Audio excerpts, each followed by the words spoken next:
എല്ലാ വെള്ളിയാഴ്ചകളിലും മുഴുവൻ മുസ്ലിംസും പള്ളിയിൽ പോകും. ഞായറാഴ്ച ഒരു ദിവസം ഉണ്ടെങ്കിൽ എല്ലാ ക്രിസ്ത്യാനികളും പള്ളിയിൽ പോകും, നിർബന്ധമാണ്. അതുകൊണ്ട് എന്താ, ഒരു ക്രിസ്ത്യൻ കുട്ടിയെ വിളിച്ച് എന്താ ബൈബിൾ എന്ന് ചോദിച്ചാൽ അവൻ അറിയാം. ഒരു ഇസ്ലാം കുട്ടിയെ വിളിച്ച് എന്താ ഖുറാൻ എന്ന് ചോദിച്ചാൽ അവൻ അറിയാം. ഒരു ഹിന്ദു കുട്ടിയെ വിളിച്ച് ഭഗവത്ഗീതയ്ക്ക് എത്ര അധ്യായമുണ്ടെന്ന് ചോദിച്ചാൽ മറുപടി പറയുന്നവർ ചുരുക്കമാണ്. നിന്റെ അടിസ്ഥാന ഗ്രന്ഥം എന്ന് ചോദിച്ചാൽ മറുപടി പറയുന്നവർ ചുരുക്കമാണ്. നമ്മുടെ മക്കൾ നാളെ എത്തുന്നത് പല ജാതിയിലും മതത്തിലുമുള്ള കുഞ്ഞുങ്ങളുടെ ഇടയിലേക്കാണ്. അവർ ചോദിക്കും, നീ എന്തിനാ ഹിന്ദുവായ? കുട്ടി ചിന്തിക്കും, പറഞ്ഞോളെ ഞാൻ എന്തിനാ ഹിന്ദുവായ, എനിക്ക് അറിഞ്ഞുകൂടാ. നീ എന്തിനാ അമ്പലത്തിൽ പോന്നെ? അതെന്തിനാ അമ്പലത്തിൽ പോന്നെ? അമ്മ വിളിക്കുന്നു, ഞാൻ പോകുന്നു, അറിയില്ല. നിന്റെ ഗ്രന്ഥം എന്താ? അറിയില്ല.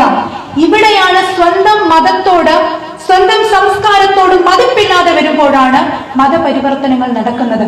അതിനുള്ള ഇടം നമ്മൾ കൊടുക്കരുത്. നമ്മുടെ മതത്തെ, ഇതര മതത്തെ ബഹുമാനിക്കുകയും സ്നേഹിക്കുകയും ചെയ്യുന്നതോടൊപ്പം സ്വന്തം മതത്തിന്റെ അസ്തിത്വവും ധർമ്മവും കുഞ്ഞുങ്ങൾക്ക് പറഞ്ഞു കൊടുക്കാൻ നമ്മൾക്ക് കഴിയണം. അതിന്റെ ആദ്യ പടിയാണ് നാമജപം. ഓരോരുത്തർക്കും ഒരു ഇഷ്ടദേവനോ ദേവിയോ ഉണ്ടാവണം. ഒരു 5 മിനിറ്റെങ്കിലും ആ ഭഗവാനെ പ്രാർത്ഥിക്കണം. ഒരു 5 മിനിറ്റ് സമയമെങ്കിലും പൂജാമുറിയിൽ ഇരുന്നു കൊണ്ട് ആ ഭഗവാനെ പ്രാർത്ഥിക്കാനുള്ള ഇടം നമ്മൾ കണ്ടെത്തണം. അതിലൂടെ ഭക്തിയുടെ തലങ്ങളിലേക്ക് നമ്മൾ എടുക്കും. എന്തൊക്കെയാണ് ഭക്തിയുടെ തലം? നിഷ്കളങ്കത, കളങ്കമില്ലാത്ത ഭക്തി. നിസ്വാർത്ഥത, സ്വാർത്ഥതയില്ലാത്ത ഭക്തി. നിഷ്കാമത, ആഗ്രഹങ്ങൾക്ക് അതീതമായ ഭക്തി. ഈ തലത്തിലേക്ക് നമ്മുടെ ഭവനങ്ങളെ ഉയർത്താൻ കഴിയണം. ഈ തത്വമാണ് 18 പുരാണ കൃതികളിലൂടെയും ഭഗവാൻ നമുക്ക് പറഞ്ഞു തരുന്നത്. പരോപകാരമേ പുണ്യം, പാപമോ പരപീഡനം. മറ്റുള്ളവർക്ക് ഉപകാരം ചെയ്യുന്നതാണ് പുണ്യം. മനുഷ്യ ജീവിതം ഈ ഭൂമിയിൽ നമ്മൾ കുറച്ച് നാളേ ഉള്ളൂ. ആ ഉള്ള ജന്മം ഒരു മനുഷ്യനെങ്കിലും, ഒരു സഹജീവിക്കെങ്കിലും ഒരു ഉപകാരം ചെയ്യാൻ നിങ്ങൾക്ക് കഴിയണം. നിങ്ങളുടെ കൺമുൻപിൽ കൈനീട്ടുന്ന ഒരു ഭിക്ഷക്കാരന്റെ, ഒരു യാചകന്റെ കൈ തട്ടി മാറ്റിയിട്ട് ക്ഷേത്ര ഭണ്ഡാരത്തിൽ ലക്ഷങ്ങൾ കൊണ്ട് സമർപ്പിച്ചാലും നിങ്ങൾക്ക് മോക്ഷം കിട്ടില്ല. നിങ്ങൾക്ക് ജന്മം നൽകിയ 10 മാസം ചുമന്ന് നിങ്ങൾക്ക് ജന്മം നൽകിയ നിങ്ങളുടെ മാതാവിന്റെ ദുഃഖം കാണാത്ത നിങ്ങൾ എത്ര ദേവാലയങ്ങളിൽ പോയി ശയന പ്രദക്ഷിണം നടത്തിയാലും ഒരു സ്വർഗവാതിലും നിങ്ങൾക്ക് മുന്നിൽ തുറക്കില്ല. ആദ്യം നമ്മൾ ഒരു മനുഷ്യനാകണം. അയൽക്കാരനെ സ്നേഹിക്കുന്ന, സഹോദര മതസ്ഥരെ സ്നേഹിക്കുന്ന, ഗുരുദുക്കന്മാരെ ബഹുമാനിക്കുന്ന, മാതാപിതാക്കന്മാരെ അനുസരിക്കുന്ന, ഗുരുത്വവും അനുസരണാശീലവുമുള്ള നല്ല മക്കളായി, നല്ല മനുഷ്യരായി വളർന്നു വരുമ്പോഴാണ് ഭക്തി എന്ന തത്വത്തിന് അർത്ഥമുണ്ടാവുന്നത്. അങ്ങനെയുള്ള വ്യക്തികൾ അമ്പലത്തിൽ വരുന്നത് കൊണ്ട് മാത്രമേ സത്യത്തിൽ ഒരു പൂർണ്ണത ഉണ്ടാകുള്ളൂ. ഈ സാരോപദേശമാണ് 18 പുരാണ കൃതികളും നമുക്ക് നൽകുന്നത്. ഇനിയുള്ള 2 ഗ്രന്ഥം വിശ്വപ്രസിദ്ധമായ 2 ഇതിഹാസങ്ങളാണ്. ഏതൊക്കെയാണ് നമ്മളുടെ പ്രശസ്തമായ 2 ഇതിഹാസങ്ങൾ? രാമായണവും മഹാഭാരതവും. വാൽമീകി ഋഷിയാൽ രചിക്കപ്പെട്ട രാമായണം, വേദവ്യാസനാൽ രചിക്കപ്പെട്ട മഹാഭാരതം. ഇങ്ങനെ 2 കൃതികൾ നമുക്കുണ്ട്. ഇതിൽ ആദ്യത്തെ ഗ്രന്ഥമാണ് രാമായണം. ആദ്യ ഗ്രന്ഥമാണ് രാമായണം. എന്താ രാമായണം എന്ന വാക്കിന്റെ അർത്ഥം? രാമായണം. എന്താ രാ? അന്ധകാരം, അറിവില്ലായ്മ, അജ്ഞത മായ്ക്കുന്നതാണ് രാമായണം എന്ന വാക്കിന്റെ അർത്ഥം. രാമായണം ഒരു വെറും പുസ്തകമല്ല, ഒരു ഇതിഹാസമാണ്. രാമായണം എടുത്തു നോക്കുമ്പോൾ in which the text we can see Rama represents the soul, Lakshmana represents our consciousness, Sita represents the mind, and finally Ravana represents our ego എന്നാ പറയുന്നത്.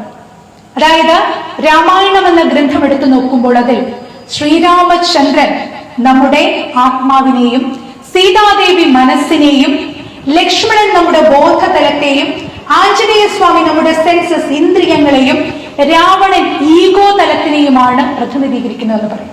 രാമായണം എടുത്തു നോക്കുമ്പോൾ അതിൽ ഒരുപാട് ഉപദേശങ്ങളുണ്ട്. ശ്രീരാമചന്ദ്രന്റെ സിംഹാസനാരോഹണത്തിന് എല്ലാ കാര്യങ്ങളും തീരുമാനിച്ചു വെച്ചിരിക്കുന്ന ഘട്ടത്തിലാണ് പെട്ടെന്ന് ദശരഥ മഹാരാജാവിന് പത്നിക്ക് കൊടുത്ത വാക്കൊക്കെ ഓർമ്മ വരുന്നത്. പത്നി പറയുകയാണ്, കൈകേയി പറയുകയാണ്, എനിക്ക് അന്നൊരു വാക്ക് തന്നിരുന്നില്ലേ, അതിപ്പോഴാണ് നിറവേറ്റേണ്ടത്. ശ്രീരാമനെ കാട്ടിലയക്കണം, വനവാസത്തിന് അയക്കണം എന്ന് പറയുന്നു. സത്യത്തിന് ദശരഥൻ കൊടുത്ത വാക്കിന്റെ വില, പിതാവിനോടുള്ള കടമ നിറവേറ്റാൻ വേണ്ടിയാണ് സർവവും പരിത്യജിച്ച് ശ്രീരാമചന്ദ്രൻ കാട്ടിലേക്ക് പോകുന്നത്. ഇവിടെ സത്യം എന്ന വാക്കിന് എത്രമാത്രം പ്രാധാന്യം അവർ കൊടുത്തിരുന്നു എന്ന് മനസ്സിലാക്കാം. ശ്രീരാമനോട് മാത്രമേ കാട്ടിൽ പോകാൻ പറഞ്ഞുള്ളൂ. സീതാദേവി എന്തിനാ ഒപ്പം പോയത്? സീത ഇവിടെ കാണിച്ചു തരുന്ന ഒരു തത്വമുണ്ട്. തന്റെ ഭർത്താവിന്റെ സുഖത്തിലും ദുഃഖത്തിലും ഒരുപോലെ നിൽക്കേണ്ടത് ഭാര്യയായി എന്റെ കടമയാണെന്ന തിരിച്ചറിവാണ് സീതയെ ശ്രീരാമചന്ദ്രനെ അനുഗമിക്കാൻ പ്രേരിപ്പിച്ചത്. സീതയും ശ്രീരാമനും കാട്ടിൽ ഉറങ്ങുന്ന അത്രയും വർഷവും ഒരുപോലെ കണ്ണടയ്ക്കാതെ അവർക്ക് വേണ്ടി കാവൽ നിൽക്കുകയായിരുന്നു ലക്ഷ്മണസ്വാമി എന്നാണ് പറയുന്നത്. ഇത് സഹോദര സ്നേഹമാണ്. ശ്രീരാമചന്ദ്രൻ തിരിച്ചു വരുന്നത് വരെ ശ്രീരാമന്റെ പാതുകം എടുത്തു വെച്ച് ഭഗവാന്റെ റെപ്രസെന്റേറ്റീവായാണ് ഭരതൻ രാജ്യം ഭരിക്കുന്നത്. അതാണ് സഹോദര സ്നേഹം. നമ്മൾ ഇന്ന് കാണുന്നത് എന്താണ്? സ്വന്തം അച്ഛനെയും അമ്മയെയും സ്വത്ത് തർക്കത്തിന്റെ പേരിൽ അനാഥാലയത്തിൽ ഉപേക്ഷിക്കുന്ന മക്കൾ, സ്വത്തിന്റെ പേരിൽ സ്വന്തം സഹോദരനെ വധിക്കുവാൻ മടിയില്ലാത്ത മക്കൾ, അയൽക്കാരൻ ഒരു ഇത്തിരി വഴിത്തർക്കം ഉണ്ടായാൽ അവന് വേണ്ടി ആഭിചാരം ചെയ്യുന്ന വ്യക്തികൾ. ഈ തലത്തിലേക്കല്ല നമ്മൾ മാറേണ്ടത്. രാമായണം ഒരു സ്ഫുടം ചെയ്യലാണ്. ധർമ്മത്തിന്റെ പ്രതീകമായ ധർമ്മിഷ്ഠനായ രാജാവിനെ ശ്രീരാമചന്ദ്രനിൽ കാണാം. പാതിവൃത്യത്തിന്റെ പര്യായരൂപമായ സ്ത്രീ സങ്കല്പത്തെ സീതാദേവിയിൽ കാണാം. നിഷ്കളങ്കമായ സാഹോദര്യ സ്നേഹത്തെ രാമലക്ഷ്മണന്മാരിലും ഭരത ശത്രുഘ്നന്മാരിലും കാണാം. ഇതാണ് രാമായണം നൽകുന്ന പാഠം. മഹാഭാരതം എന്ന ഗ്രന്ഥമെടുത്താൽ അടുത്ത ഇതിഹാസമാണ് മഹാഭാരതം. അതും ഒരു വലിയ ലോക തത്വമാണ് നൽകുന്നത്. മഹാഭാരതത്തിന്റെ പ്രമേയം എന്താണ്? കുരുക്ഷേത്ര യുദ്ധമാണ്. കുരുക്ഷേത്ര യുദ്ധം നടക്കാനുള്ള കാരണം തന്നെ കൗരവരുടെ ഈഗോയാണ്. കാരണം ശ്രീകൃഷ്ണ ഭഗവാൻ ഒരു മീഡിയേറ്ററുടെ സ്ഥാനത്ത് നിന്ന് പറഞ്ഞു, 5 ഗ്രാമങ്ങൾ നിങ്ങൾ കൊടുക്കൂ, പാണ്ഡവർക്ക് ജീവിക്കാൻ പറ്റില്ലെന്ന് പറഞ്ഞു. ശരി, 1 ഗ്രാമം കൊടുക്കൂ, പറ്റില്ല. ഒരു വീട് കൊടുക്കൂ, 5 പേർക്കും കൂടി താമസിക്കാൻ, ഇല്ല. അപ്പോഴും അവരെന്ത് പറഞ്ഞു? കൗരവർ സൂചി കുത്താനുള്ള ഇടം പോലും കൊടുക്കില്ലെന്ന് പറഞ്ഞു. ആ മൊമെന്റിലാണ് അവിടെ കുരുക്ഷേത്ര യുദ്ധം സ്റ്റാർട്ട് ചെയ്യുന്നത്, കുരുക്ഷേത്ര യുദ്ധം ആരംഭിക്കുന്നത്. കുരുക്ഷേത്ര യുദ്ധം തുടങ്ങുന്നതിന് മുൻപ് ദുര്യോധനനും അർജുനനും രണ്ടുപേരും ഒരുമിച്ച് കൃഷ്ണനെ കാണാൻ പോകുന്നുണ്ട്. കൃഷ്ണ ഭഗവാൻ നല്ല ഉറക്കാണ്. അപ്പൊ ദുര്യോധനൻ പൊതുവെ കുറച്ച് ഗർവുള്ള കൂട്ടത്തിലായതുകൊണ്ട് ദുര്യോധനൻ വിചാരിച്ചു തലയുടെ ഭാഗത്ത്, ശിരസിന്റെ ഭാഗത്ത് വന്ന് നിൽക്കാം. അർജുനൻ പൊതുവെ കുറച്ച് ഭക്തിയൊക്കെ ഉള്ളതുകൊണ്ട് അർജുനൻ പോയി കൃഷ്ണന്റെ കാലിന്റെ അടുത്ത് നിന്നു, പാദത്തിന്റെ അടുത്ത് നിന്നു. അപ്പൊ കൃഷ്ണൻ കുറച്ചു നേരം കഴിഞ്ഞപ്പോൾ കൃഷ്ണ ഭഗവാൻ ഉണർന്നു. ഒരാൾ ഉറക്കമെണീറ്റ് ആദ്യം കാണുന്നത് പാദത്തിന്റെ അടുത്ത് നിൽക്കുന്ന ആളെ, തിരിഞ്ഞു നോക്കിയാലേ പുറകെ നിൽക്കുന്ന ആളെ കാണും. ആദ്യം കാണുന്നത് അർജുനനെയാണ്. അർജുനോട് ചോദിച്ചു, എന്താ വന്നത്? അർജുനൻ പറഞ്ഞു, കുരുക്ഷേത്ര യുദ്ധം നടക്കാൻ പോവുകയാണ്, അങ്ങയുടെ സാന്നിധ്യവും സഹായവും വേണം. തിരിഞ്ഞു നോക്കിയപ്പോഴാണ് ദുര്യോധനെ കാണുന്നത്. ദുര്യോധനൻ എന്തിനാ വന്നത്? ദുര്യോധനൻ പറഞ്ഞു, കുരുക്ഷേത്ര യുദ്ധം നടക്കാൻ പോവുകയാണ്, അങ്ങയുടെ സഹായം വേണം. അപ്പൊ രണ്ടുപേർക്കും കൃഷ്ണന്റെ സഹായം വേണം. കൃഷ്ണൻ പറഞ്ഞു, ഒരു മാർഗമുണ്ട്, രണ്ടുപേരും എന്നോട് ഒരേ ആവശ്യമാണ് പറഞ്ഞു. എനിക്കങ്ങനെ വേറെ വ്യത്യാസങ്ങളൊന്നുമില്ല. ഒരു കാര്യം ചെയ്യാം, എന്റെ മുഴുവൻ സൈന്യത്തെയും ഞാൻ ഒരു വിഭാഗത്തിന് വിട്ടുതരാം. എന്റെ എല്ലാ ആയുധങ്ങളും എന്റെ എല്ലാ സൈന്യങ്ങളെയും ഒരു വിഭാഗത്തിന് വിട്ടുതരാം. മറ്റൊരു വിഭാഗത്തോടൊപ്പം ഞാൻ ഒറ്റയ്ക്ക് വരാം. പക്ഷെ ഞാൻ ആയുധം എടുക്കില്ല. ഞാൻ നിരായുധനായിട്ടായിരിക്കും പങ്കെടുക്കുന്നത്. ഇതിൽ എന്ത് വേണമെന്ന് നിങ്ങൾ തിരഞ്ഞെടുക്കാൻ പറഞ്ഞു. ദുര്യോധനൻ ചിന്തിച്ചു, കൃഷ്ണനാണെങ്കിൽ ഇഷ്ടം പോലെ സൈന്യമുണ്ട്, അത് മുഴുവൻ ഇനി കിട്ടിക്കഴിഞ്ഞാൽ ഇപ്പൊ തന്നെ ഞങ്ങൾ 101 പേരുണ്ട്. അപ്പൊ അതിന്റെ കൂട്ടത്തിൽ ഈ സൈന്യോടായാലും ഒരു അംഗബലാണ്. ദുര്യോധനൻ പറഞ്ഞു, എനിക്ക് സൈന്യം മതി, മുഴുവൻ സൈന്യത്തെയും അങ്ങിങ്ങി വിട്ടു തന്നാൽ മതി. അർജുനോട് ചോദിച്ചു, സമ്മതാണോ? അർജുനൻ പറഞ്ഞു, അതെ, എനിക്ക് സൈന്യം വേണ്ട.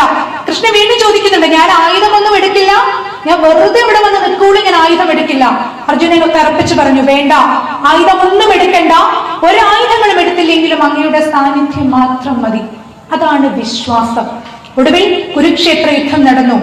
101 പേരടങ്ങുന്ന കൗരവാദികളെയും അവരുടെ പടുകൂറ്റൻ സൈന്യത്തെയും വെറും 5 പേരാകുന്ന പാണ്ഡവർക്ക് പരാജയപ്പെടുത്താൻ കഴിഞ്ഞു. എന്താണ് ഈ കഥ നൽകുന്ന സന്ദേശം? തന്റെ ശത്രുവിന്റെ അംഗബലമോ സംഖ്യാബലമോ ഒന്നുമല്ല വിജയത്തിന് അടിസ്ഥാനം. നമ്മുടെ ഭാഗത്ത് സത്യമുണ്ടെങ്കിൽ, നമ്മുടെ ഭാഗത്ത് ധർമ്മമുണ്ടെങ്കിൽ, അതിനെല്ലാം ഉപരി നമ്മളോടൊപ്പം ഈശ്വരനുണ്ടെങ്കിൽ നമ്മൾ തന്നെ വിജയിക്കും. നമ്മൾ ഒരിക്കലും വിചാരിക്കേണ്ടത് എനിക്ക് ധനമില്ല, എനിക്ക് ബലമില്ല, എനിക്ക് കുലജാതിയില്ല, ഞാൻ എന്ത് ചെയ്യുമെന്നല്ല. നിങ്ങളുടെ ഒപ്പം ഈശ്വരനെ കൂട്ടുപിടിക്കാനാണ് നിങ്ങൾ ശ്രമിക്കേണ്ടത്. നിങ്ങൾ ഓരോരുത്തരും ഒരു അർജുന തലത്തിലേക്ക് ഉയരണം.